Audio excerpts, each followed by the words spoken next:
আসসালামু আলাইকুম everyone, আফসানাস kitchen হাউজে আপনাদের সকলকে স্বাগতম। আপনারা সকলে কেমন আছেন? আশা করব আলহামদুলিল্লাহ সকলেই ভালো আছেন।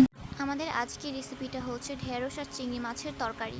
প্রথম আমরা চুলার আঁচকে মিডিয়াম আঁচে রেখে একটি প্যান বসিয়ে নেব। এরপর এখানে পরিমাণ মতো সয়াবিন তেল ইউজ করব। তেলটা গরম হয়ে যাওয়ার পর এখানে আমি পরিমাণ মতো পেঁয়াজ কুচি অ্যাড করব এবং স্বাদ অনুযায়ী কিছু মরিচ কুচি অ্যাড করে নেব। আপনারা আপনাদের স্বাদ অনুযায়ী মরিচ কুচিটা অ্যাড করে নেবেন। পেঁয়াজ মরিচগুলো ভাজা হয়ে গেলে এরপর আমি 2 চামচ গুঁড়া মরিচের গুঁড়া, হাফ চামচ হলুদ ও 2 চামচ লবণ স্বাদ অনুযায়ী অ্যাড করে নিয়েছি। আরও এখানে আদা ও রসুন বাটা 1 চামচ করে অ্যাড করে নিয়েছি। এরপর 1 কাপ পরিমাণ পানি ও চিংড়ি মাছগুলো এটাতে অ্যাড করে দেব। ভালো করে মিক্সড করা হয়ে গেলে এরপর এখানে আমি 1 চা চামচ পরিমাণ আদা ও রসুনটা অ্যাড করব। মশলাটা ভালোভাবে কষিয়ে নেওয়ার পর এখানে আমি কেটে রাখা ঢেঁড়সগুলো অ্যাড করে নেব।